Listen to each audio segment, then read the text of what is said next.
the basic concepts upon which the book Self-Unfoldment was written. There is one more undertone or undercurrent which I would like to especially emphasize. We know that the human being grows primarily through experience. And experience is a participation, an actual doing. It is not merely an observation as one separate from an action, nor is it a kind of instruction in which we seek to benefit principally from the achievements of others or the records of ancient ways and manners. The entire concept of experience is immediate and vital,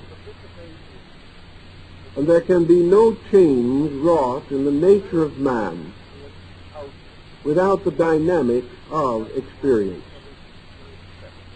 It must naturally follow that all disciplines set up philosophically to advance the unfoldment of man's nature must in some way lead to or participate in experience. Now, man may experience outwardly through the testimonies of his sensory perceptions, or he may experience inwardly through the testimonies of certain other powers or faculties within himself. By experience, all processes of growth are given life, are made to be alive, so that we grow not by living upon the dead, but by living upon life. For the moment knowledge is dead, it can no longer give life. So long as we depend upon words or formulas or attitudes which have no immediate vitality in them, we are deprived of the nutrition upon which spiritual achievement must grow in order to attain its proper maturity. Thus we have in the older disciplines certain concentrative exercises that have as their peculiar purpose that man shall experience something within himself, that his concept of I believe shall be transformed into a deeper and more sustaining conviction, I know. This changing of believing into knowing is possible in outward things through participation. The man who studies carpentry for a lifetime must yet pick up the hammer and the saw and create something if he is to know the meaning of the great concept of carpentry. All theory may contribute, but only does it give the skill for actual achievement. The achievement must be, or the experience is deficient. Now, it is not possible for man in the search for interior value to merely use the experience instruments which he has developed for material things. He must have new kinds of experiences, and these are to a measure made possible by a kind of visualization, the actual interior experiencing of something, held to be true, known to be sacred, and regarded as of the most primary importance.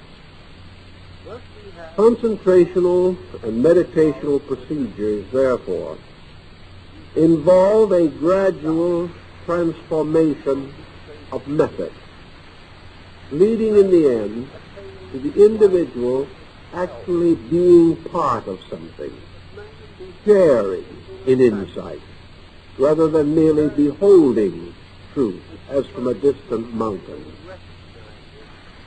Thus we have in most of our older disciplines the belief that the mandala, or the concentration image, gradually attains a life of itself,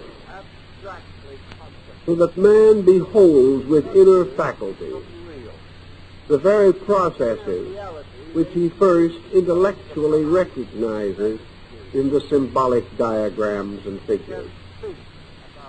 Thus, these figures seem to come to life, as in the story of the Zen mystics.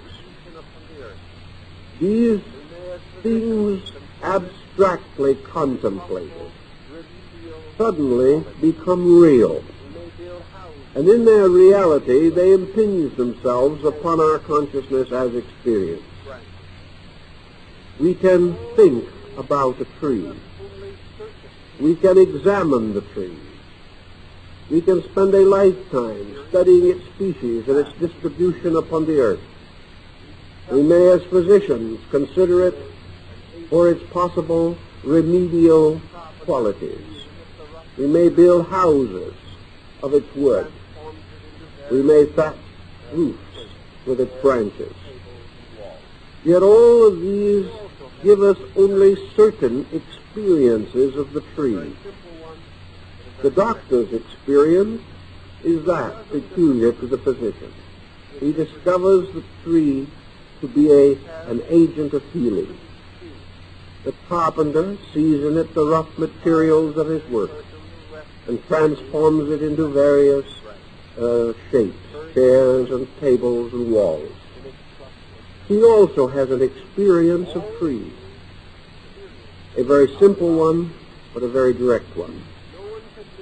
So a dozen different persons with different interests will each have a different experience of this tree. The tired and weary person will rest in its shade and give thanks for its branches.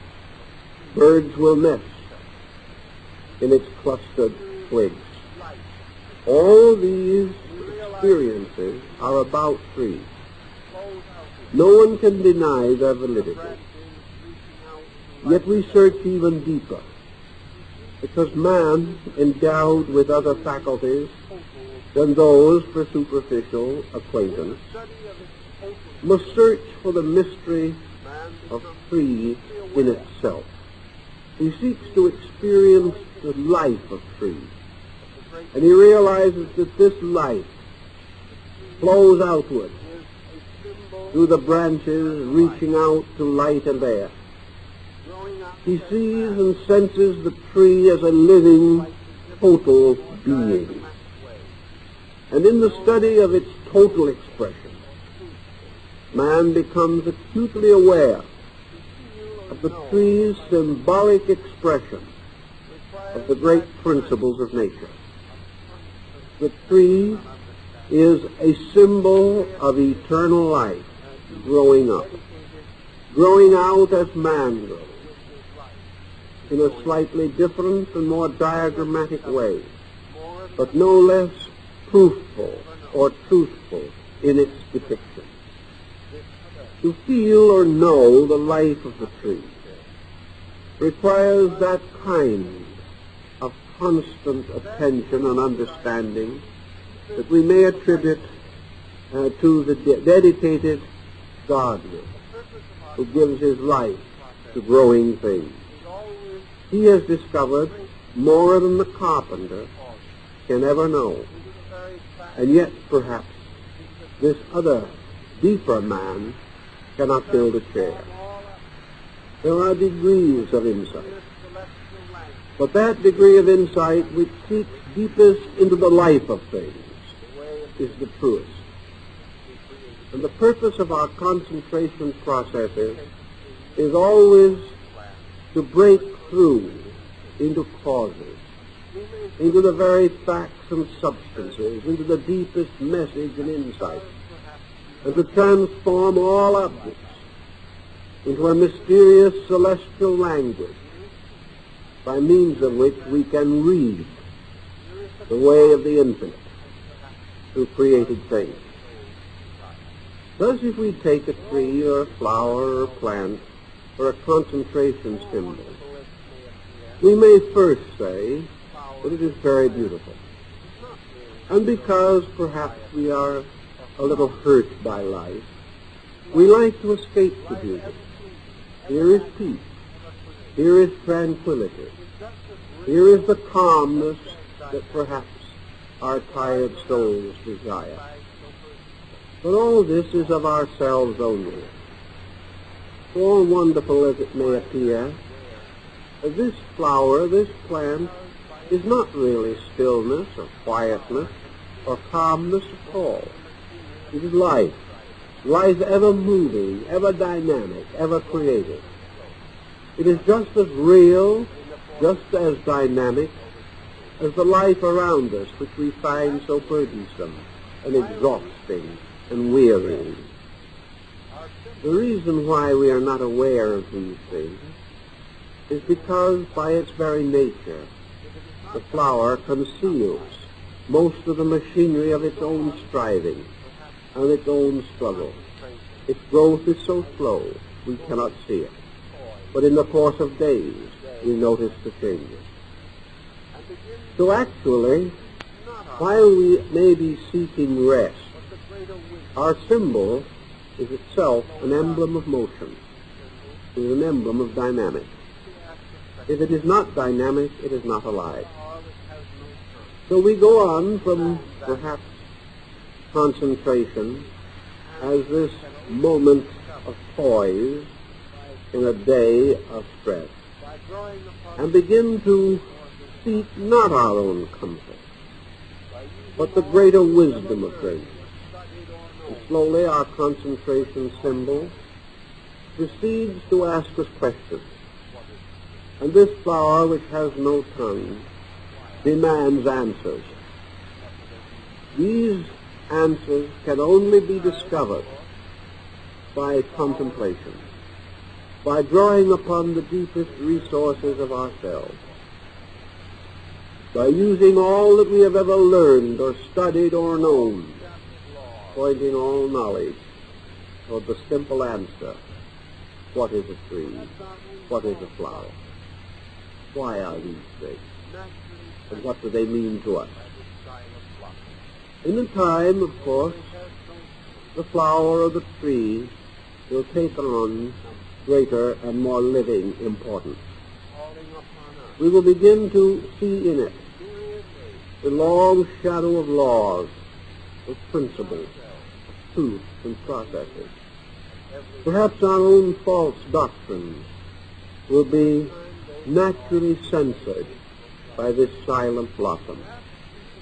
Although it has no tongue, it speaks with an infinite number of voices, calling upon us in myriad ways to search in ourselves for the meaning of everything that exists.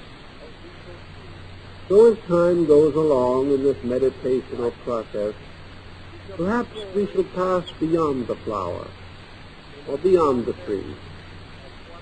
We shall see it gradually fade away because we have passed through its shape or shadow and are again searching its substance, which, like our own, is formless. But always, as we proceed, we shall be experiencing something of life. We shall be sharing intuitively in a process of wonderful discovery. It will seem as though innumerable centers of light burst in our consciousness, opening like flowers, telling us things that previously we had not dared that we would ever know. And this way, our concentration moves into dynamics. It moves into meaning and power. It goes on, no longer merely a process of looking at something, or even trying to forget everything else and staring ourselves into an astigmatism. This is not it. It is by degrees a wonderful relaxation, in which it seems as though our discoveries are sort of floated in the air around us. With almost no effort, we keep on growing, simply because we no longer resist growth. Growth is effortless, unless man chooses to force or distort its processes. In this way, we gain a sharing in an adventure of life. Now, someone has written to me and asked me if mathematical symbols are suitable for the mandala processes. They most certainly are. For one of the oldest masters of these sacred arts was Pythagoras of Samos, to whom the world is indebted for many of its most basic mathematical discoveries. A great and wonderful mandala symbol of the 47 processes, actually invented by himself. Other wonderful mandala processes are the symbols of number. Individuals take the number 1, draw it on a piece of paper, paint it upon canvas, or place a carved representation of it on a stand before it. And in the presence of this number, we may become absorbed in the entire mystery of existence. For if he can exhaust the number 1, he will exhaust all numbers which arise in it and return to it again. He will exhaust all principles, for it is representative of the principle of principles. He will gradually come to know all processes and all miracles of creation. How does such a discovery vary from the simple study of mathematics, or of geometry, or of trigonometry and calculus? The difference is very obvious. You may study things, and if you study your mathematics as a small boy, you will learn that 2 and 2 make 4. And having made this discovery, you will be very wise in your own conceit, and hopelessly ignorant of those who make it. You will go on. You will multiply and add and divide, and you will work out problems to discover how many square feet there are in a floor, or how many apertures there are in a certain amount of airspace. You can learn all kinds of things. You can also go into spirituals and into all kinds of trigonometrical formulas.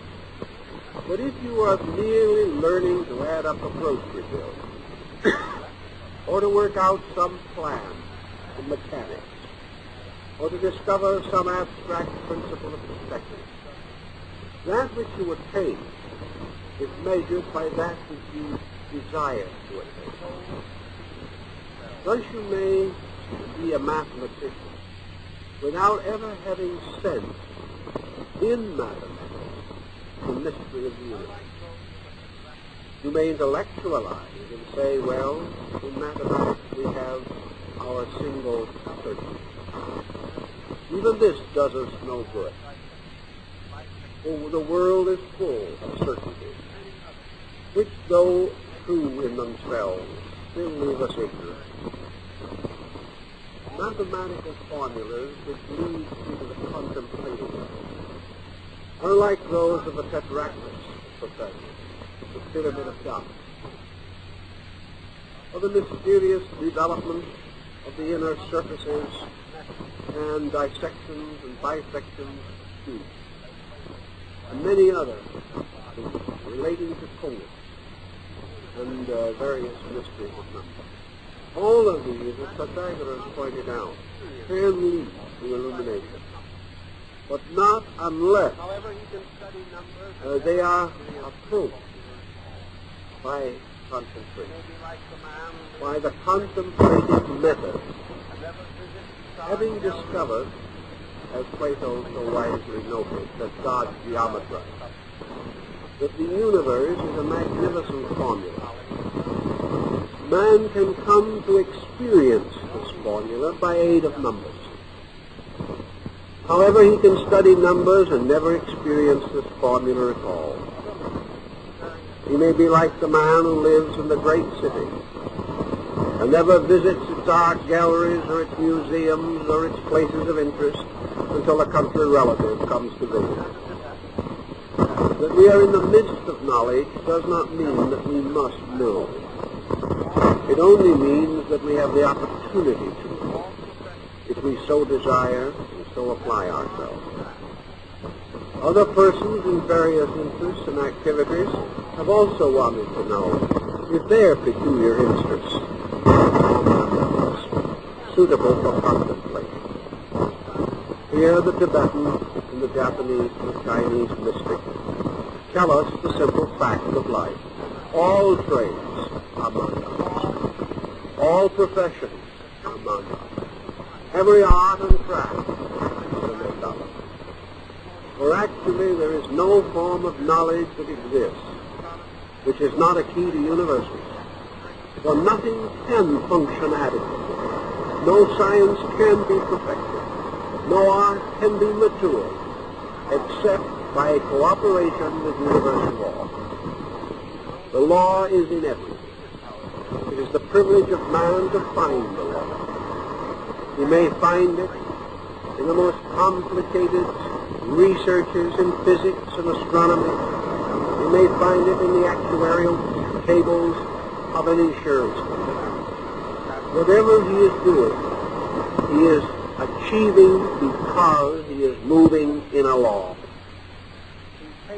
Now, the fact that he knows this, however, will not save him, nor serve him over well. He may have a strange respect for it. He may be able to toss it away and say the universe is wonderful. He is not speaking untruly, but he is speaking without libido, without energy, without meaning. It is only when, for a particular purpose, he takes hold of his knowledge and decides to grind, mold, or trim from this knowledge a key by which he can unload or unlock the mystery of total knowledge. Only then is this knowledge of value, of lasting spiritual significance to himself. If we know that a tailor cannot cut his cloth or a sailmaker his sail without the infinite being present, we gain a new respect for the dignity of simple things. And this is good. Because if truth was only to be found in the most remote or rare or inaccessible of places, the majority of mankind could have no share in it. But truth is more common than the common man. It is more available and inevitable than any product that we have. One of the old alchemists said that the secret and substance of the stone is not rare or difficult, although that which is produced from it is rare and difficult.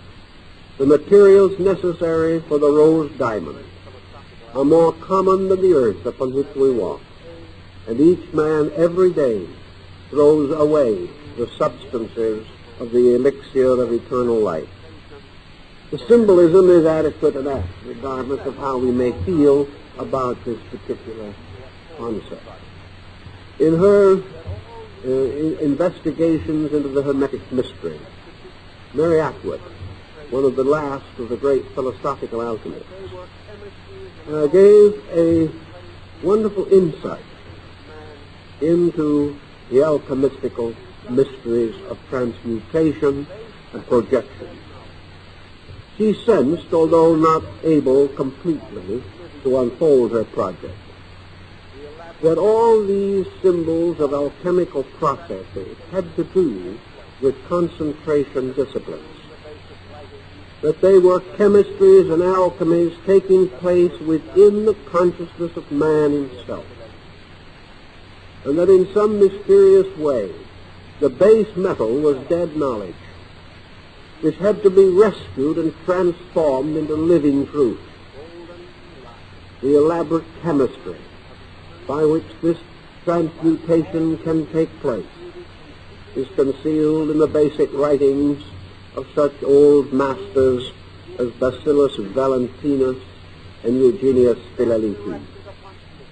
These knew, they realized that the great search for the golden lion, the powder of eternal projection, by which all things were transmuted from seemingness into substance, that this was an attained internal vision which could be then directed upon anything, and that thing upon which it was directed received it like light into its soul, and blossomed and bore its fruit, and all substances became medicines for the healing of the sickness of ignorance. These contemplations, very mystical in their interpretation and in their wording, are strangely factual, however, when we come to the experiencing of them. Words and descriptions are more difficult than actual processes themselves. So in our concentration thinking, we have to do with this problem of bringing realities to life. The alchemists describe this by rolling away the stone of the tomb so that the universal Messiah could rise from his grave. Thus the resurrection of Christ signified to them the resurrection of the realities in things, the victory of life over death, of truth over fact, of reality over substance. This truth, again, this achievement must occur within ourselves.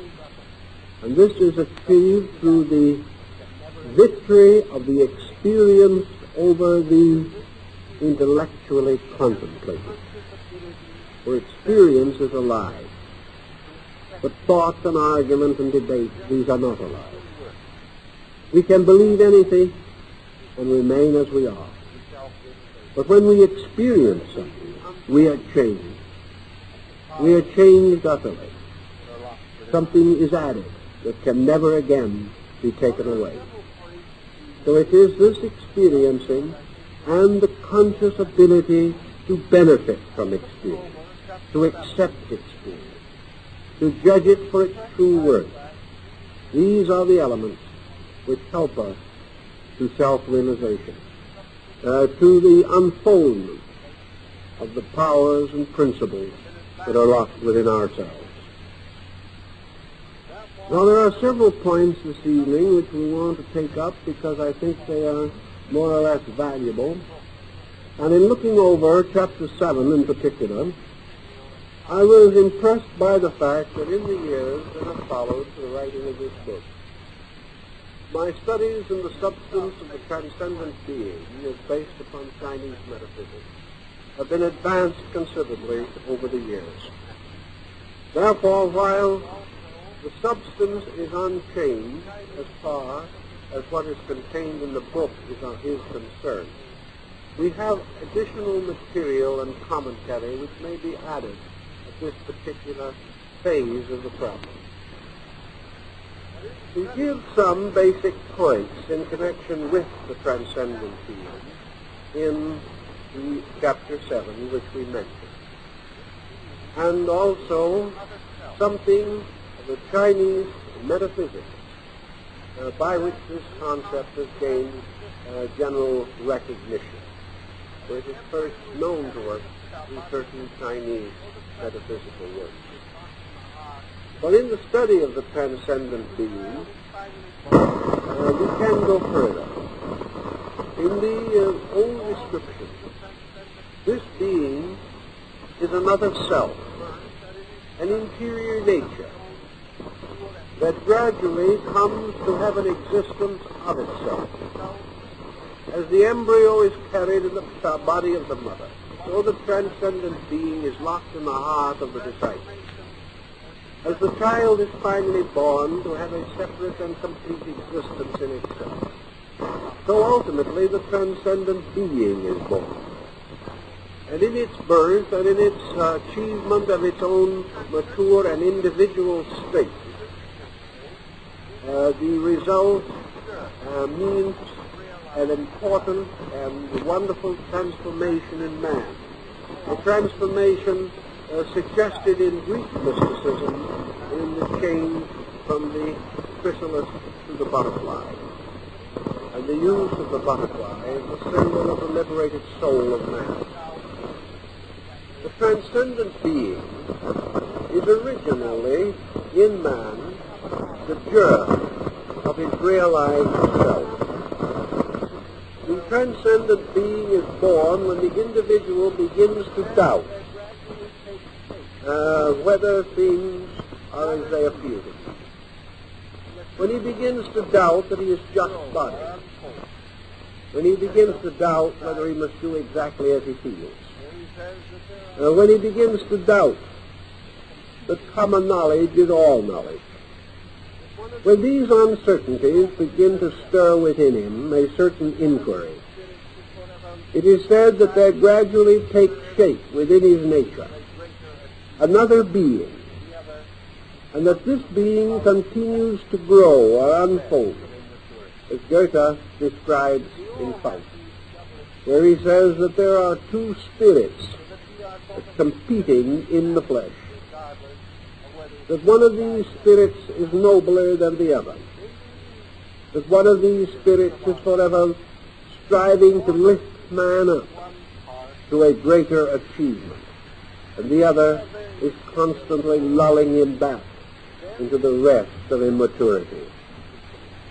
We all have the double experience of this creature, so that we are sort of split personalities, regardless of whether it is so diagnosed or not. In these divisions of ourselves, there always seems to be one part that is the leader. If we are very materially poised, then the material part is the leader. If gradually, however, we sense that materiality is inadequate, then something else begins to take over. And we can divide these two natures into a basic idealist and a basic materialist. The materialist is a creature of its own comforts and desires. The idealist is a striver, a seeker, a spirit of discontent moving in us and moving us continually. The moment it comes to our realization that we can be better than we are, the nagging of this better self begins. It never seems to be willing to let us rest. And even in our securities and in our successes, it whispers to us that we have failed in something greater. After a time, this voice, like the voice of conscience, becomes a burden upon the spirit. It can no longer resist it. It is continually impelling us to seek and to strive, to recognize that there are distant horizons which must yet be explored. It is like the double nature of the man who stays at home, but in his dreams adventures through the seven seas. And there is this adventurer in us that is forever striving to break away from the general and the accepted and search the more distant and wonderful atmospheres for greater things. In time, this transcendent being becomes a sort of alter ego. It becomes our friend, developing a kind of personality in itself. In it we are investing continuously all those attributes and qualities which find no expression in our outer life. The transcendent being becomes a sharer in our dreams, in our hopes, in our inner convictions. It becomes our friend in time of trouble. And as we turn more continuously to the inner part of ourselves for understanding, we seem to find it there. And in one way or another, we create an ever more visual image, something that becomes increasingly real, until there are moments when it seems difficult to decide whether this transcendent being is ourselves, or whether this outer person we have known so long is the real self. In the Chinese metaphysics, it is taught that as time goes on, this transcendent being gradually absorbs into itself the energies and powers that were originally vested in the outer personality. In due course, the rulership of life, the center of consciousness, moves from the personal, physical perspective of objectivity which we know, and becomes identified with the transcendent being. This being then becomes the real self, and it has absorbed the lesser self, and becomes a living thing in itself, having created for its habitation a mysterious garment of energies which we call the soul. So that actually, from this soul substance, we fashion a new instrument of expression. We give a new kind of body, which is not of the earth, but a body which is a vestment of heaven. And having created this body, we finally move into it, inhabit it, and discover in it our normal instrument. For the ancients were convinced man was created and basic, a human soul. The body was a strange and distant and unwieldy thing, not natural to man. But that man inevitably seeks to escape from the domination of body and return to the psychic substance which is his true nature. Thus man becomes a living soul. And this soul is his proper instrument and vehicle, in which he then again involves and evolves, passing from one condition to another, until he exhausts the mystery of soul, as he is now seeking to exhaust the mystery of body. This transcendent being, this intuitional overself, is therefore as close to us as our own ability to sense it. And in meditation and in the various mystical disciplines, there are processes which encourage the development of this transcendent nature. Man, turning from the consideration of temporal things to those things which are internal and eternal, naturally gives the weight of his energy, his creative processes, and his experience mechanism to this inner growth. And this growth, therefore, gradually matures. The opposite situation is fairly obvious to us in psychological problems, where the individual misuses his psychic content, where he becomes burdened by false attitudes, where he permits complexes and neurotic tendencies to take control. Then he sickens his psychic life, which becomes a burden to him, and becomes the opposite of a transcendent being, rather appearing in the awful likeness of some monster or demon, threatening to destroy his normalcy and his peace of mind. But as surely as dissipation, corruption, and indifference breed their own monsters in the silence of our psychic selves, so the path of discipleship transforms all this, and transforms the bitter guardian up at the threshold of the astral light into the blessed and truly glorious soul likeness, by which we gain this instrument of liberation and spiritual integrity. Thus, the transcendent being in the Chinese way of life is something that we gradually come to know and understand.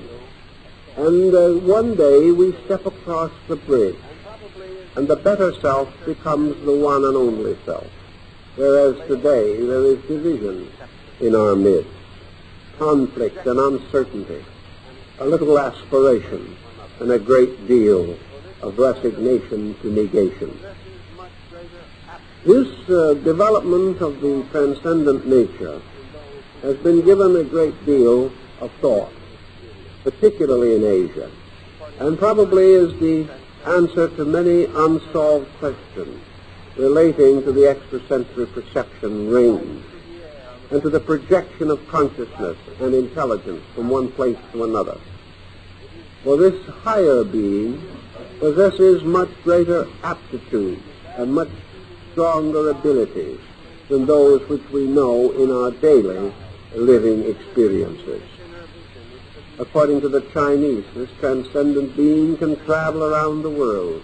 It can go to the most distant places. It flies through the air on the back of a crane or rides a phoenix through the clouded sky. It is the mysterious being of inspiration.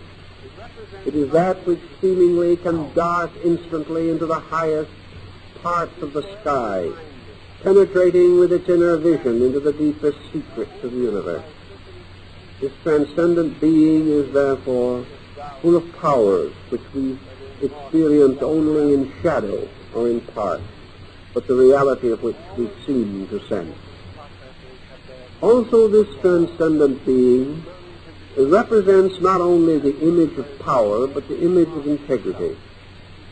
It is forever reminding us that only by certain procedures may we achieve to this Taoist paradise where the immortals gather around the peach tree of eternal youth. All of these principles and processes have their rules and laws. None can be broken. And the universe is in every part of itself completely and totally honest, accepting only honesty from those to whom it gives its richer blessings. So the way to immortality, as found in the mysterious journey of the hung soldiers, is a very different and very peculiar path in correspondence to our daily thinking. It is not something that we can easily sense or understand, but which only gradually dawns upon us as we begin to seek in our own natures for the secrets of life. In the Chinese, for example, also, great emphasis is placed upon the motivations behind the various achievements of men. There are two primary ends which the human being can conceive in connection with knowledge. One is the glorification of himself, that he becomes one who knows, that he shares in this wonderful gnosis of things about which the ancients have written so much. And the second end is that he becomes the servant of knowledge, that actually he does not desire to possess. Rather, he desires to become possessed by these things which are true and right. One seeks mastery, and the other to become the good and faithful servant. And the Chinese point out that the only one who can ever truly achieve is the one who dedicates himself as the servant. And woe to those who seek to master for their own gain. For to them the illusion thickens and darkens. Every effort which they make is clouded by their own motives, and little by little they are led along paths of self-deceit until everything becomes so confused and impossible that they are truly forlorn and helpless. Therefore, early in the disciplines of things, all self-interest must cease. For self-interest is the parent of illusion. From self-interest, as from the mysterious hydra with its 7 heads, one evil after another is born, and for every head that is cut off, 7 more grow. Self-interest is in all things the secret of error. And even in our most common objective daily life, there is nothing that more quickly condemns us to misery than self-interest. Yet we live in a time in which apparently self-interest is universal. Now, who shall say that the Chinese are less materialistic than we are? There are very few indeed who can out-bargain the Chinese. They have struggled long for the very sustenance which they need for survival. They are shrewd in barter and exchange, and in many ways are the most materialistic of people. Yet, from them we have had this wonderful doctrine, this Taoistic concept of total freedom from self-interest. How shall we understand this? I think one old Chinese scholar who happened to have been more or less contemporary, and whom I knew many years ago, answers the thing very simply. He says most people get along reasonably well because they do not understand how to work their own vices. They think they're bad, but they're just foolish. Actually, it takes a great deal of skill to be bad, and it takes a great deal of concentration to develop a full-blown case of self-interest. Self-interest to the average person is just about as superficial as his truth-seeking. Self-interest is something that's important to him if it's easy. He doesn't make much effort on his own part. He can get what he wants without trying too hard. Or if he thinks he is taking care of his own activities and desires, then he is satisfied to relax and let someone else win the battle. Self-interest does not lead this person to a tremendous sacrifice of his own inertia, even here and now. It takes even more than self-interest to raise the horizontal human being to a vertical position. So self-interest is as half-baked as every other attitude, and consequently does but very little harm. We had years ago an epidemic of individuals trying to do yoga exercises. They really worked at it terrifically for anywhere from 2 to 3 days. Of course, if they had a large enough investment, they might last for a week or 2. But during the course of that week or 2, they had already broken every rule of the art or of the discipline. This was as it should be. These persons practiced their yoga so badly, so poorly, so irregularly, and so foolishly that it really didn't do them any harm. If they had been more sincere, the insanity rate would have gone up very rapidly. But they did not work hard at it, not hard enough even to make themselves sick.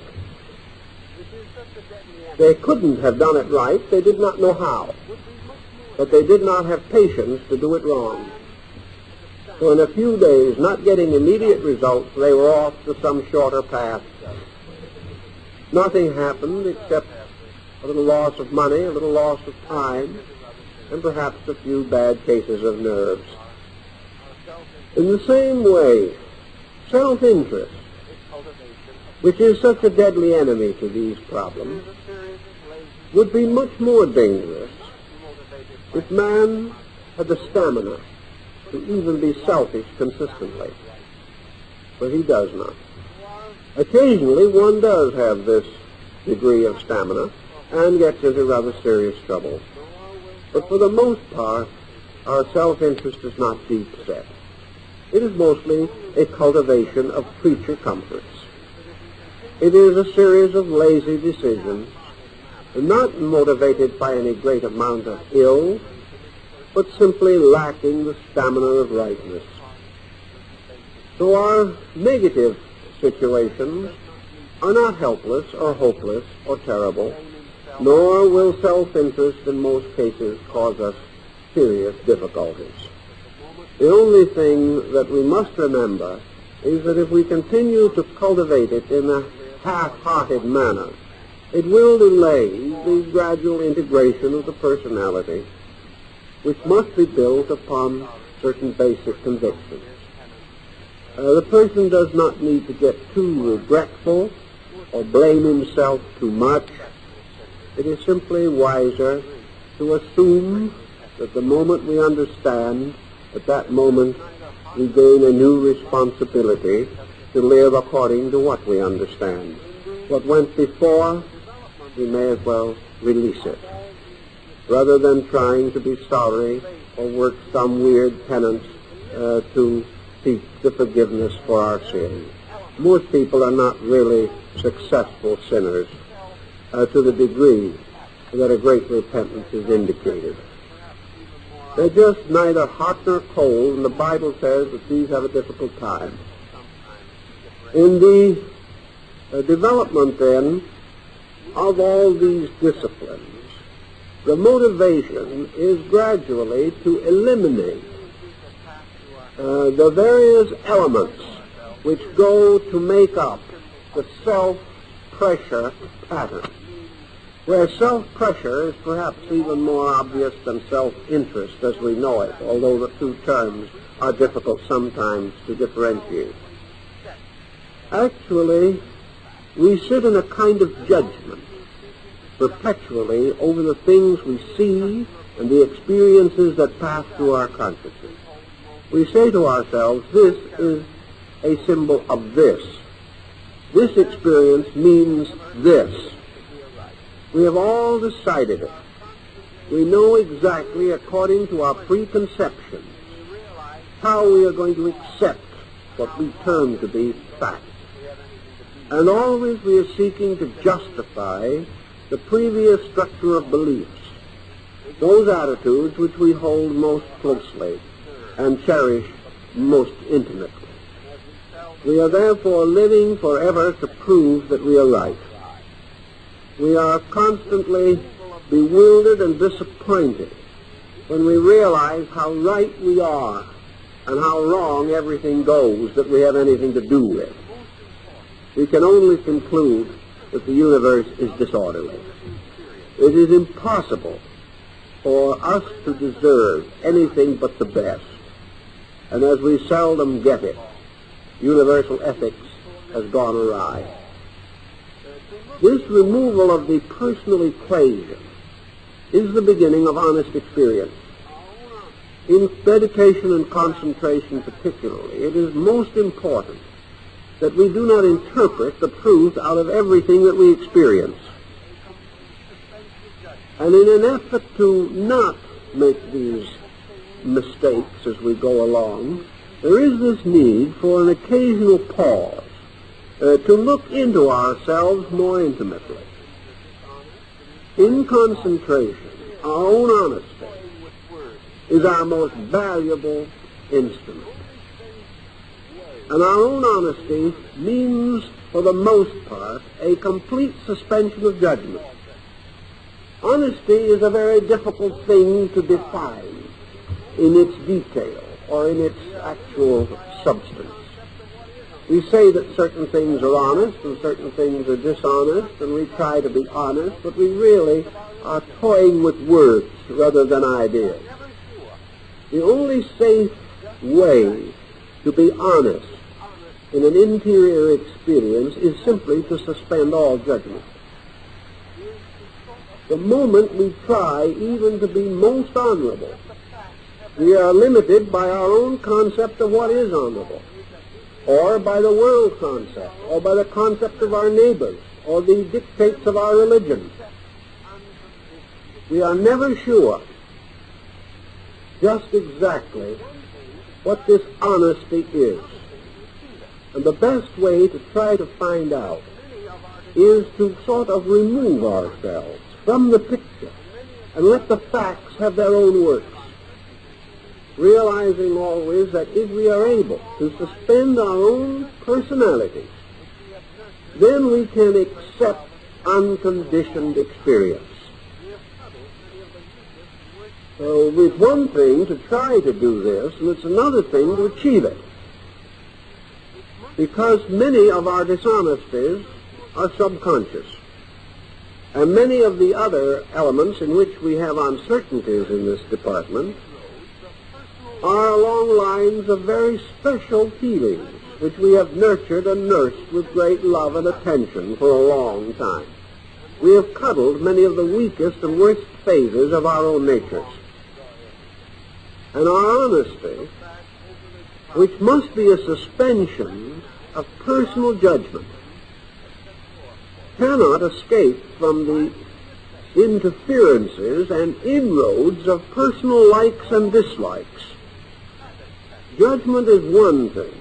Intensity is another. And where judgment is suspended, intensity may come along and destroy everything. So we look back over the problem of the life, and we recognize the cathartic disciplines as set forth for us. The vital necessity of suspending all of these habit patterns which affect our temperaments adversely. Now, I know many people who have great respect for the brotherhood of man, but they've never been able to find a brother they could live with. Humanity is wonderful except those that they know. These same people are utterly dedicated to the service of people they have never met, because these people they have never met appreciate them tremendously. They're sure of it. But the people they have met do not seem to appreciate them so well. And as a result, there is less sympathy and rapport, shall we say. It is also very easy for us to be extremely patient in matters where we have no interest.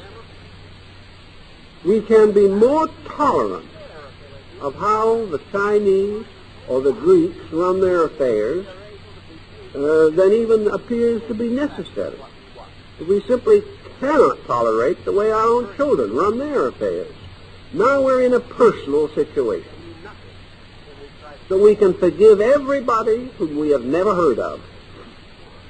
We can get along with everyone we've never met. And we have a fair ability to rise to those monumental heights in which we are able to be patient with individuals who do exactly what we want them to. Such virtues as these overwhelm us, but they mean nothing when we try to grow. Actually, each one is blocked in his growth by the negative aspects of his own temperament. Unless he really goes to work on himself, he is never going to be able to break through into these areas in which inner strength will be available to meet the pressing need of the day. Now, persons who have not accomplished all these wonderful ends can still be tremendously useful people. A good intention, a good resolution, this also helps tremendously. And it is part of the way in which nature permits us to grow. Nature does not issue any ultimatum at the early period of the growth of anything. Nature never at any time points a finger at someone and says, "You shall not do this." Nature works in a very subtle and general manner, but its ways are irresistible. Thus, the person who has not made these grand achievements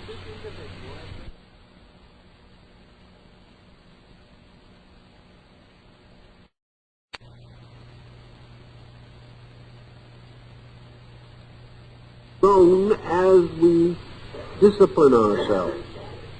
Our vision increases with our efforts.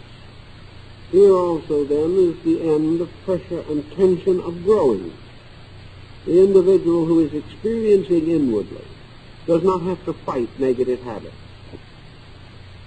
Whereas otherwise we must continue to try very hard to keep principles we believe within our own lives. We are not achieving a certain amount of disciplined integration. So all these things make a lot of sense and a lot of problem for us, but I wanted to take them up because I felt that they would add something to this study. In Chapter 7, we have a further consideration of the problem of the adept self. At the time this book was written, there was very little known about certain phases of man's subconscious structure. And the hero self, the adept self, the teacher self, the guardian self, these were not differentiated parts of the psyche. Yet we know that in ancient times these differentiations were known and recognized, and therefore that they did play their part in the philosophical and psychological symbolism of alchemy. The adept self certainly represents the teacher within. The adept self represents again the transcendent being and the transcendent nature of man, the overself, Emerson's oversoul, or the Gnostic anthropos. This principle means that each person is seeking to reach the source of his own necessary instruction.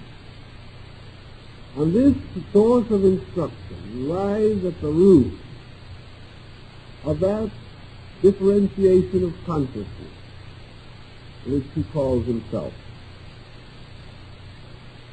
To reach this overself, so that, to use the Eastern phrase, the voice of the silence can be heard, means distinctly to create bridges or instruments of interpretation by means of which the higher nature of the person can move smoothly and adequately into objective consciousness.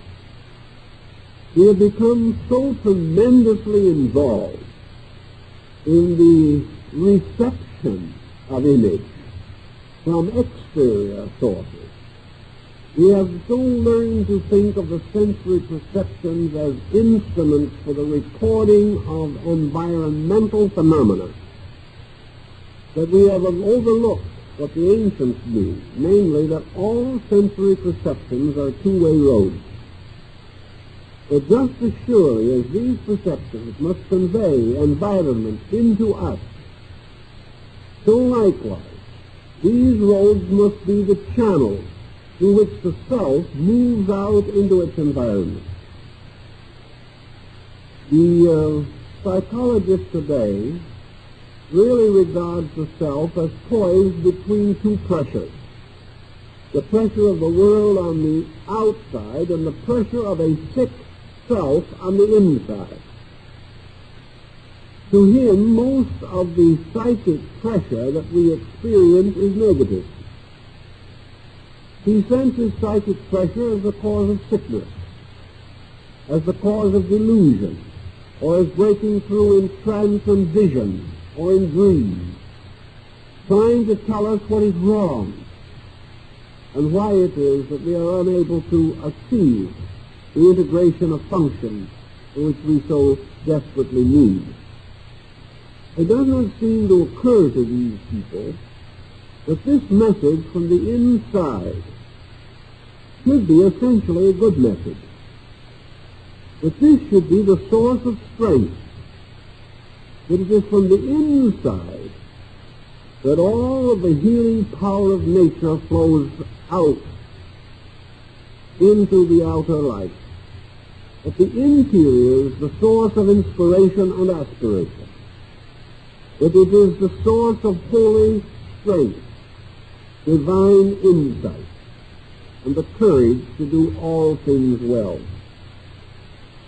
Because, however, we have neglected this adept self, we are not able to enjoy these advantages. Instead of this, we have aborted the process, so that what we now consider as the inside pouring out is not so at all. What we have done is set up in the psychic area a mirror. And on this mirror, the outside is reflected into the individual and then reflected out again. So that what seems to be coming from the outside is merely that part of objective experience which has filtered in. And we have, therefore, really the outside operating upon us from two polarities, its own natural polarity and its reflected polarity in our own psyche. Because of the pressure of this reflection, because the psyche has become a net which has captured objectivity and has been in many ways contaminated by that which it has captured, the road between the adept self and the centers of awareness in brain-mind function are blocked or are restricted. And the individual who thinks he is moved by pressures from within himself is merely moved by reflection of world pressure, which, having reached into him, is now coming out again. And because of the direction it is traveling, he gives it an importance which is not its own. He says it comes from the inside. Therefore it is me. I am speaking. This is my will. This is my purpose. This is my freedom of choice. Therefore I must live and die for it. He feels this simply because it seems to be coming from within him. But actually, the psychologist is right in assuming that these things that seem to come from within were actually planted in there by artificial means. They are not his real nature or his own personality. They are only his degree of social unadjustment, reflected out again, and burdening his entire psychic life. Locked in this struggle, with his own inner life completely dominated by externals, just as his outer life is, the person is incapable of being a channel for the transmission of any true psychic energy. He cannot know himself, because a veil of not self has now been placed within him as well as on his outer personal consciousness. The only answer to this is to gradually release oneself from this false flowing inward, or else to recognize its true nature and discount it accordingly. Until the confusion caused by the use of the psychic instrument for reflective purposes only, until this confusion is solved, the individual, looking toward the interior of himself, sees nothing with distinctness. He is unaware of the nature of himself. He cannot even be certain when he looks in that he can find a self. And in the subconscious experiences, only certain fragments of emotion or thought seem to rise from the depths of the unknown and float upon the surface of consciousness. Where they come from, what they mean, why they are, he does not know or really have any instrument to discover. All he does know, however, is that while this turmoil exists, the transcendent being is silent. While all these confusions reign, the oracles do not speak. And as man depends actually for his true existence upon the oracles, it is important that they should speak, and he must find some way of causing them to utter their sacred sentences. In this, the adept self, therefore, we have the concept of a true internal being that is not the product merely of the confusion of man's psychological lack of integration. This psychic self is not merely the product of heredity and environment. It is a nature of itself. Science is disconcerted by this because it is not willing to accept the possibility of an immortal principle in man. At least it is loath to accept such a principle.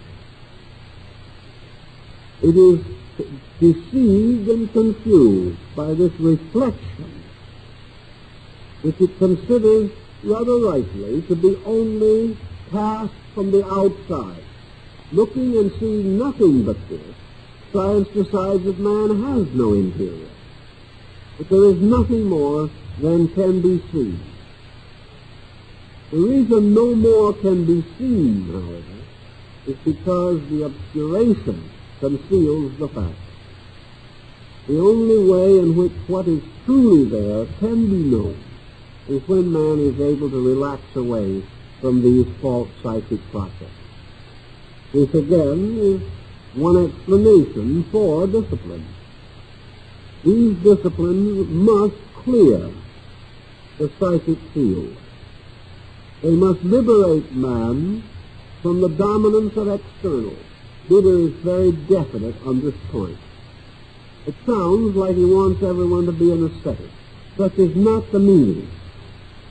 What Buddha is trying to tell us is that while man mistakes the world for himself, simply because this world appears to him coming from within himself, as long as this mistake endures, the individual must suffer.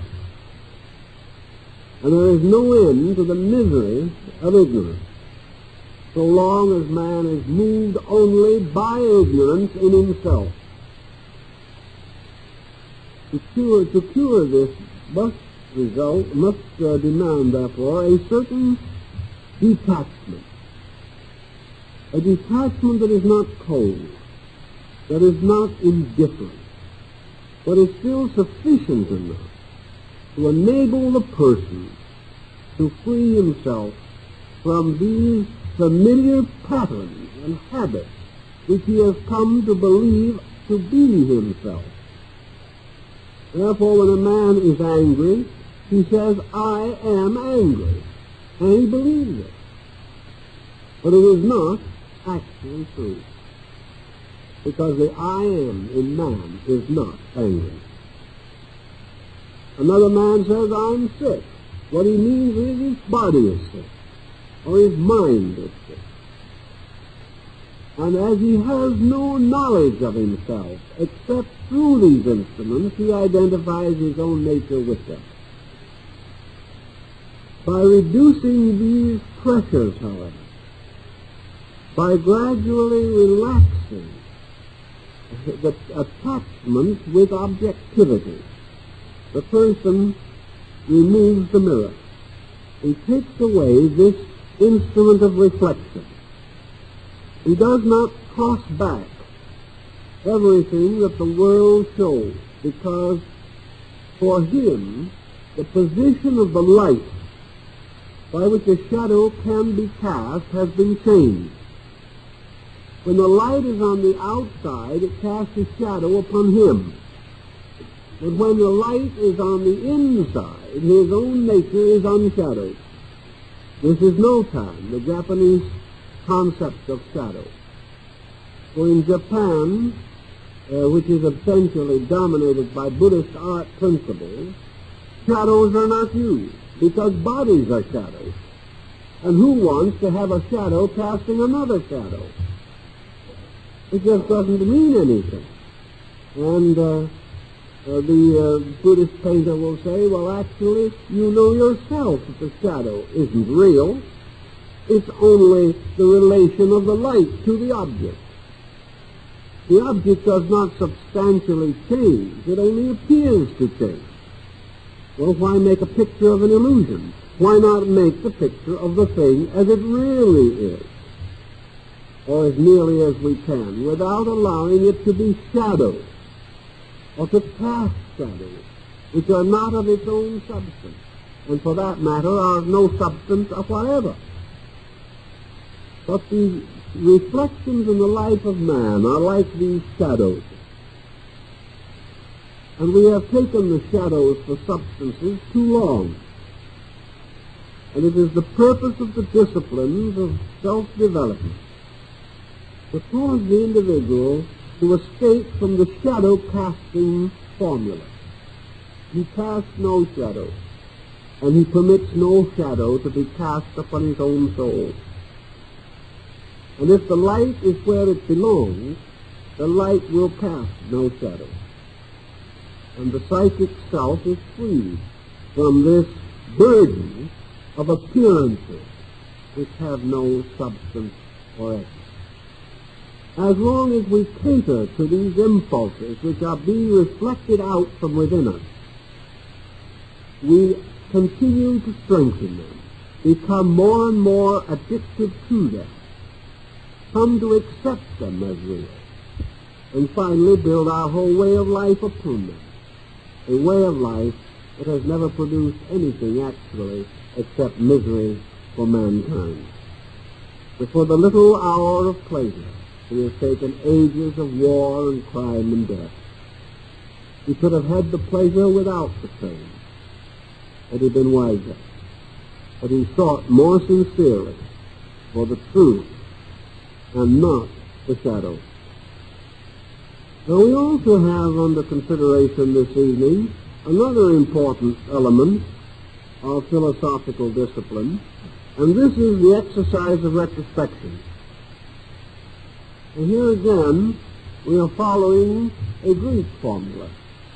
For the oldest accounts that we have of the discipline of retrospection are associated with the Institute of Pythagoras at Crotona, a Dorian colony in Italy, where he created his school. Pythagoras believed that it was important to keep a constant circulation of vital energies in the consciousness of man. One way to protect yourself against suffering, mental, emotional, or physical, is to prevent bad habits from being formed. Preventive medicine is always better than curative medicine. And he therefore set up a process for the cleansing of the life through a regular discipline called retrospection. The purpose of retrospection was to do things now and to reject procrastination, or to prevent a single mistake being multiplied before it is corrected. A person does a thing once. This is no habit. Twice. It is still no habit. Several times, habit begins to appear. A dozen times, and it is a habit. 100 times, and it's incurable. This gradual building of habit mechanisms applies to the mind as well as to the processes of the body. Bad bodily habits are very hard to correct and frequently cause serious health problems. Bad mental and emotional habits are more insidious, but as a consequence are far more dangerous. Now, what are the most common habits with which we might be concerned? Probably in our daily living, our most consistently bad habit is thoughtlessness. It seems just too much of an effort for us to reason out everything. And a large part of our day is spent in the performance of comparatively mechanical actions. Oh yes, we may have to vitalize them a little, give a tiny bit of libido to them just so that they won't cease entirely. But we do not, for the most part, give even important things sufficient thoughtfulness. We also are born procrastinators. Never do today what you can put off till tomorrow, and never do tomorrow what you can put off till next week. For there's always the possibility, as Bismarck said, that by next week no one will care whether you ever do it or not, and you have saved yourself a considerable amount of effort. Now this works sometimes, but other times doesn't work at all. And procrastination, generally speaking, pays off very badly. Pythagoras pointed out that everything that we do in life should either be done on purpose or not done at all. This letting things happen, this comparative indifference, which we hope to use later as a justification. In other words, we didn't care much, so we didn't give it much attention. It went badly. Well, it isn't really our fault. As we thought more about it, we could have done something about it. So it goes into infinity. Pythagoras believes that the individual who lives thoughtlessly will die miserably, because he will ultimately develop a habit of sloppy thinking. And for the most part, when we look around us today, this habit has taken over. There has never been a time in the history of man when sloppy thinking was as fashionable as it is today. It has practically dominated the field of intellection. We do not care. We are indifferent. Nothing seems very important. Decisions are procrastinated and delayed and perhaps never made. All of this leads to a gradual weakening of our control of ourselves, and certainly destroys any directive or objective with which we may be concerned. We have therefore developed not only the be little attitude, but we have now perfected in what we call the go nowhere attitude. We do not care where we are going. We have a hope that in some mysterious way we will drop into a quiet grave before everything goes to pieces. We are not concerned about the future of ourselves or others. And this collective carelessness, this indifference bred by generations of sloppy thinking, will sometime come to a head and perhaps destroy our culture at a very vital moment. Pythagoras, therefore, believed that the wise man must always be in control of his processes, of his thoughts, and of his emotions. He must also learn the way that we can all learn, and that is by facts. But all arguments and discussions and diagrams and theories are very secondary when compared to living facts. Now, if we had no living facts, we might have to depend upon theories. But we do have living facts. And our own lives is one of those facts. Well, Pythagoras decided that for his disciples there should be a discipline, practiced every evening.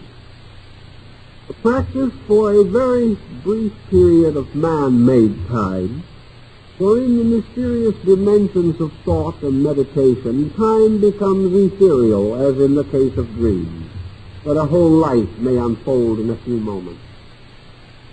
About 5, maybe 10 minutes at the most, perhaps even less, of man-made time is sufficient for the individual to go back through his life in a reverse order, from the night to the morning, for his retrospection is limited to one day. It occurs each day and covers in each day that day itself, while every memory is still vivid, while other circumstances have not intervened, or new interests have not shifted our perspective. The purpose is to experience our living as a series of small causes and effects. In daily living, we experience from cause to effect. In retrospection, we reverse this and experience from effect to cause. This philosophical insight is especially valuable because it reminds us that with the lives of those around us, we can only experience from effects to cause. The things that we see around us are all effects to which we must attribute causes, and the causes of which we must discover. And having discovered them, we must evaluate them. But in our own lives, we have this peculiar ability to live the same experience twice, in different arrangements, or in reverse order. So we say to ourselves, this morning I said something that was rather critical and uncalled for. I hurt someone. And this night, looking back over that day, I try to understand why, what caused it, and also what the effects were. Later in the day, this person to whom I had said the unpleasant words was not friendly, but went away, and I did not see them for the rest of the day. I had hurt them. This hurt and this disappearance of the other person now comes first. We say to ourselves, this person was hurt. Who hurt them? I did. How did I hurt them? And we proceed to unfold in reverse procedure the entire process of what we said. Then we seek to find out why we said it. And we go back perhaps as far as we can in that day. Perhaps the incident arose on a previous day. If so, it should have been covered by the retrospection of that day. And it is enough at this time merely to hitch it to the previous sequence. But out of this procedure of retrospection, we also come to certain decisions or conclusions. Everything that we do that is not as it should be carries with it a certain sense of guilt. Pythagoras did not believe in the vicarious atonement. He did not know of anything of the idea of penance for the forgiveness of sins. All these things were to come long after his day. But Pythagoras did believe that it was within the right of individuals to correct themselves. That when we have done something that we know not to be right, it is our privilege to accept the personal responsibility for that action, to honestly and sincerely regret it, to resolve that we will not repeat it, and to permit our mistakes to sink sufficiently into our consciousness so that it shall be a deterrent in the future from similar actions. If we think through the unkind things we say, or even the cruel thoughts we think, if we remember and reconstruct the results of gossip, and whom we have hurt, and how we have hurt them, and try to relive the damage we have done, we are not likely to repeat the occurrence. But if we simply cast it aside and say, well, they'll have to take us as they find us, nothing happens, and the individual is all ready to make the same mistake again. Or if we are willing to say he deserved it and let it go at that, which most people use as an excuse, we can then repeat our error with a good spirit. But if through retrospection we break the whole process down, if we really understand what caused us to have this unpleasant spell of temper, if we would really just face up to it and say, the reason I said what I said is now very obvious to me. I was just small and jealous. I was envious of something. I resented something. I myself have a load of psychic pain, and I'm going to take it out on someone. We think these things through straight and honestly. We gain a tremendous experience lesson. For we can relive our own occurrence, but we cannot relive anyone else's. We can bring back, as from the waste of time, this thing that we have done. We can know why we did it, and how we did it, and what we did. We can see just how wrong it was, or just how foolish it was, or how thoughtless, or how rude or crude. And from just self-censure, not some kind of a picking on ourselves, not a masochistic desire to appear to suffer, but from an honest evaluation.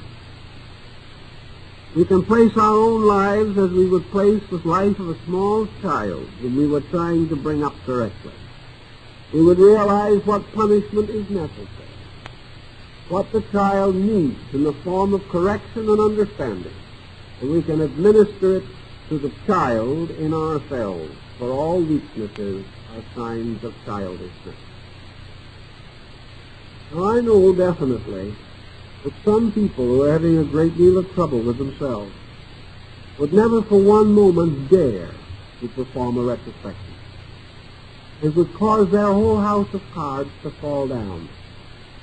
Many people physically survive only on the strength of their own toxicity, and this is also true on the psychic level. Individuals live only to nurse their grievances.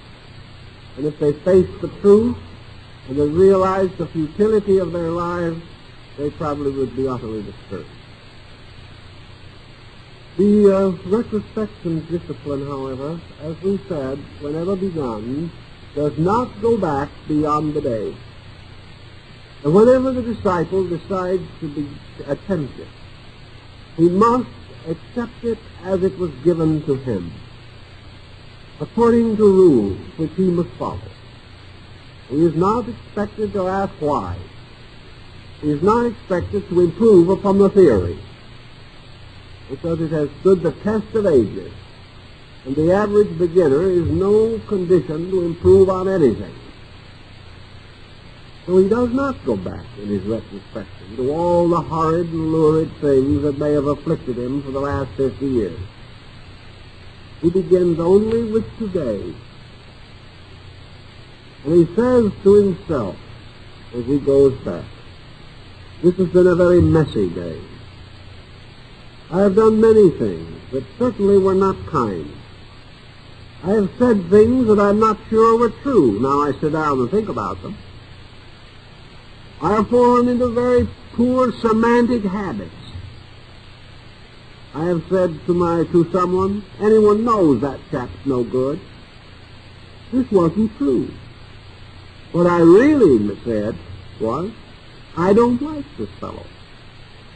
And I exaggerated in order to give added pressure to my own opinion, or else to protect my own good name, so that others would not think I was unduly suspicious.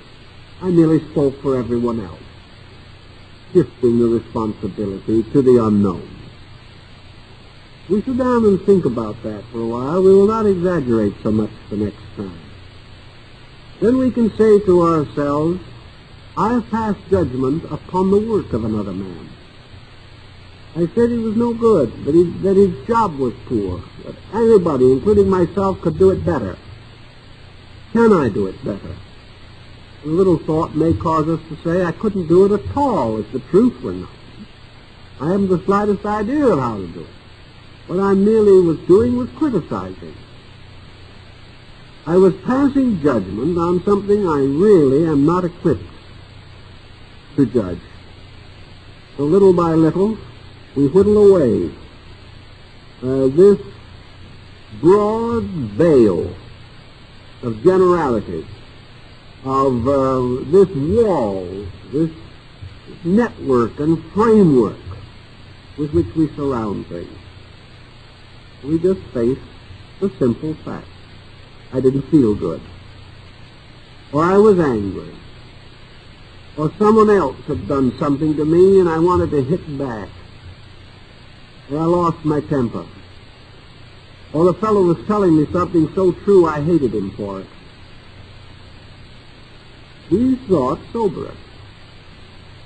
And in the quietude of our lives, we can go back over a day and sort of put it together. We can say, is there any pattern in my common faults for this day? Yes, there seems to be. I want to put off things all the time. Half a dozen times during the day there are decisions I should have made, but I procrastinated them. Why? Was it because I didn't want to hurt someone else's feelings by an unpleasant decision? Or was it because I did not want my feelings to be hurt by their hurt feelings? There's a great difference between these two things. It's like not correcting a child because we don't enjoy the tantrum. What is the motive behind what we have done? Were we afraid? Would it have been to someone else's advantage? Have we done some little minor cheating by this deal? Have there been ulterior motives? Have we hidden valuable knowledge because it might have been used to another person's gain when it was their right to have that knowledge? Just how foolish, selfish, stupid, narrow-minded and arrogant are we? These are refreshing thoughts. They are not refreshing at the moment, but they have a long-range utility. By degrees, we become honest. And there's no misery in honesty. And there's something very private about retrospection. You don't have to advertise it. You do not have to tell other people all your faults. You can modestly keep them to yourself. But you can also valiantly do something about them. Instead of confessing to someone, you can show that you understand by changing your ways in the future. Then there are all kinds of imponderables that move in upon us. Are we doing all that we can do in the society to which we belong? Do we think we can do things we can't do? Are we going out meddling in other people's affairs, not because we really know what we are doing, but because we like to regard ourselves important and hope others will do the same? Are we simply extroverting at the expense of society? Or are we neglecting the common and natural duties of life? Are we neglecting our families simply because we like to do certain things and to heck with them? What are the motives behind all these things? And by degrees, day by day, we can take ourselves to pieces and later put ourselves together again in a pattern closer to our heart's desire. We can become completely analytical. But never should we exaggerate. And Pythagoras pointed out, never should we sentimentalize.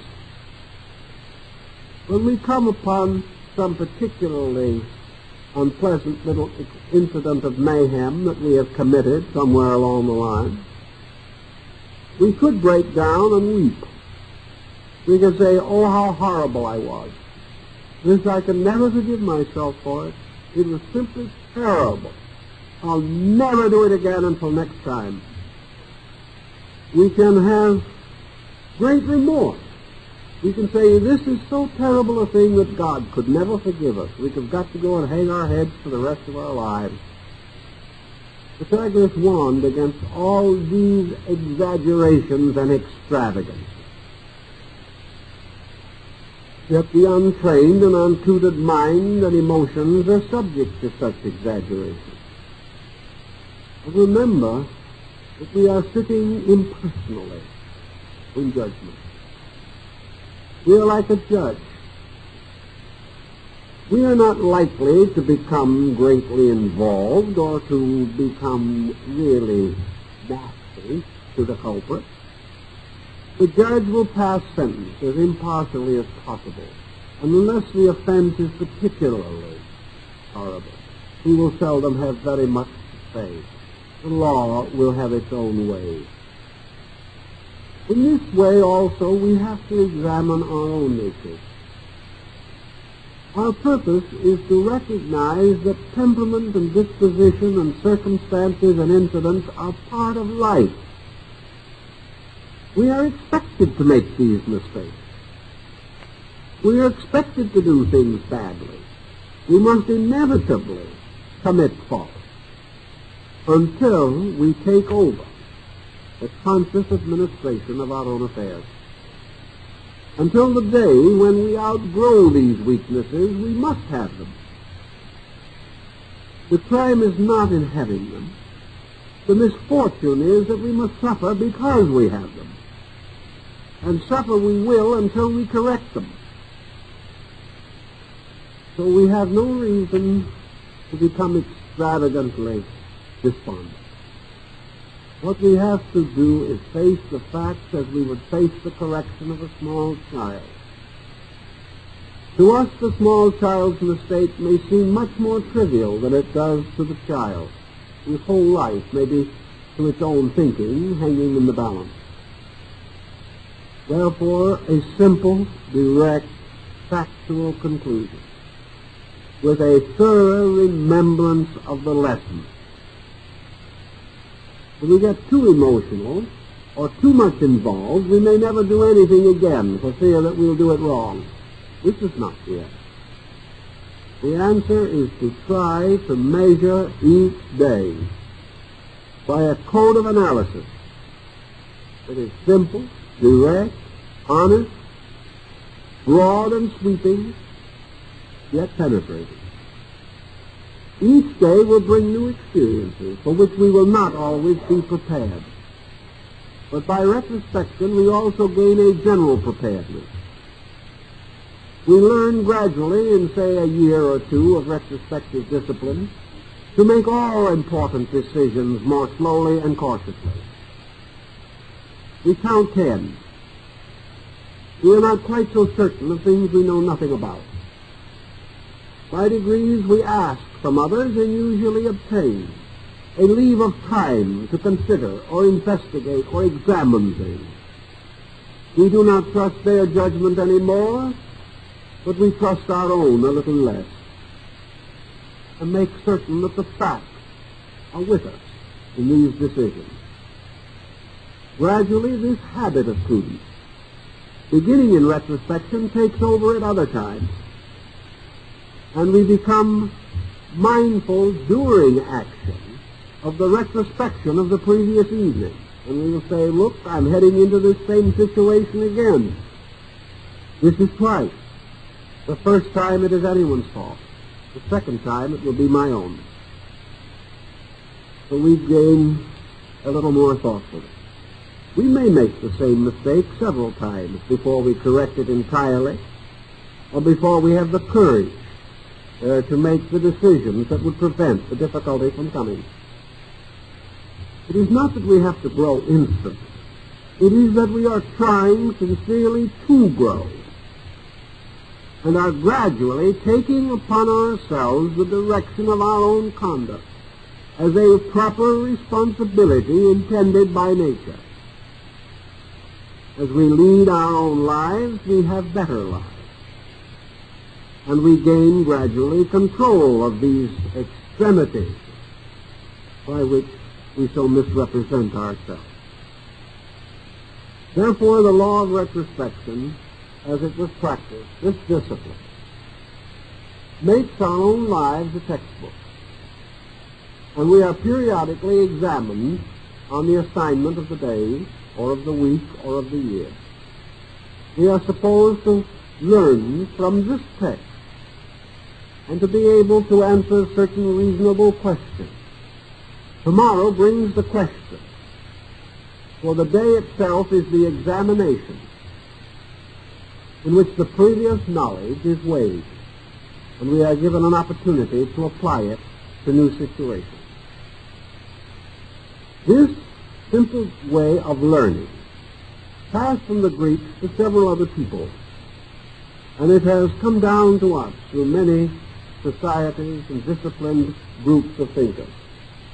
It is regarded as one of the most useful and basic of all philosophical instruments. And if properly practiced, even the most elementary situation will be improved.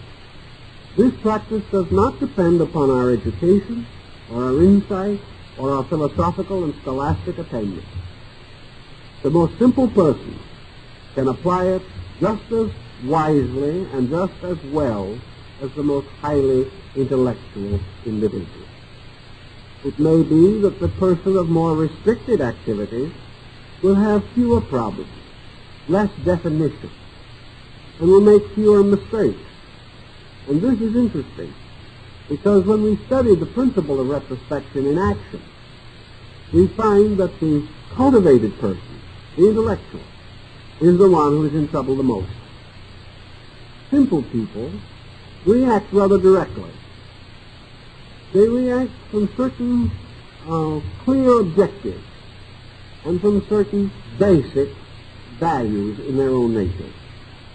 Civilized man, with a breadth of learning and a wide diversity of interests, is more easily confused and more quick to seek escapes. He is better able to argue in his own defense. And of course, in retrospection, it is like certain of the courts of Europe. The United States and its legal procedure is somewhat different from some of the European countries.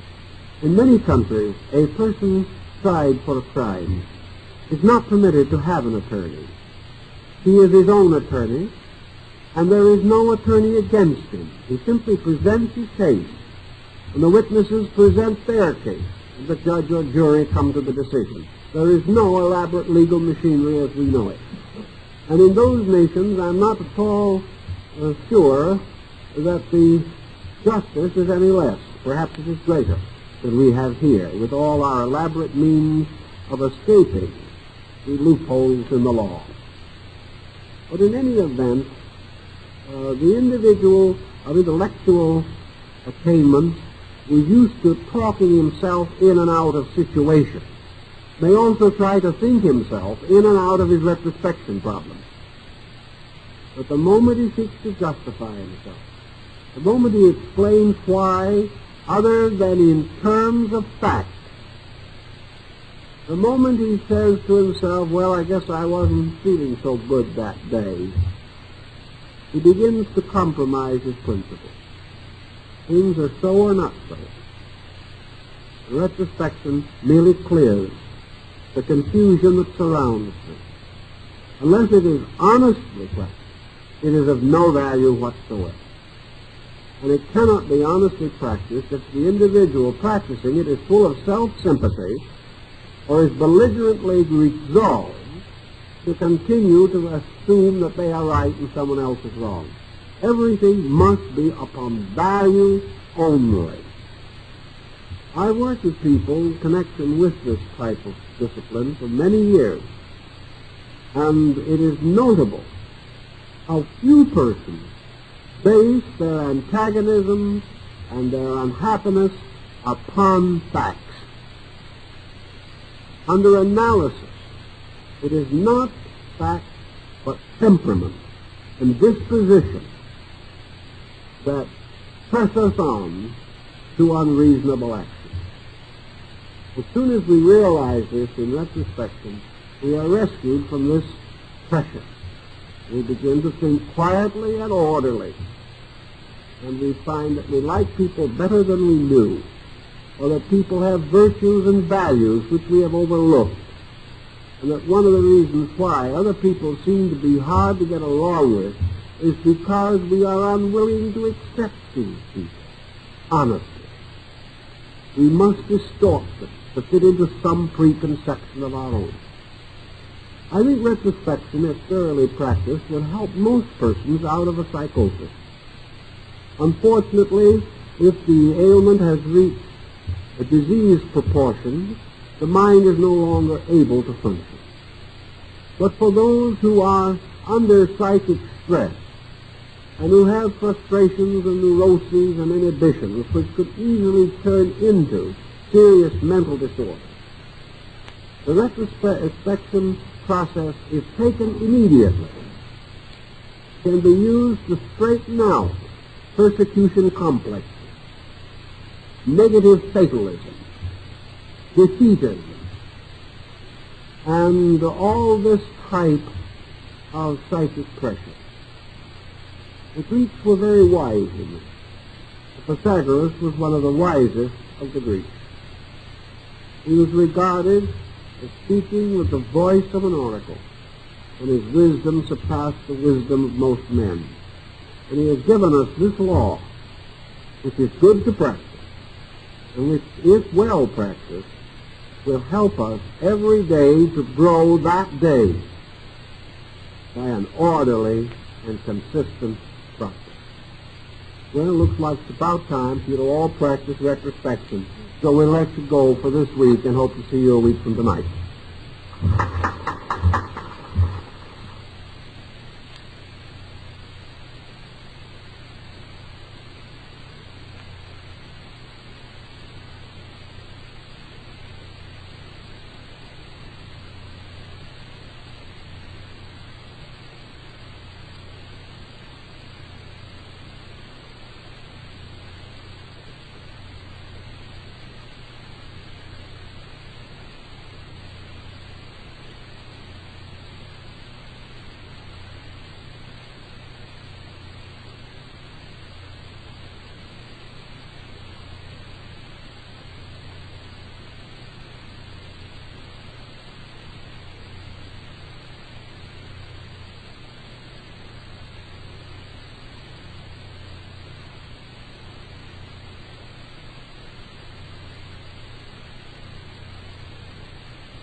What?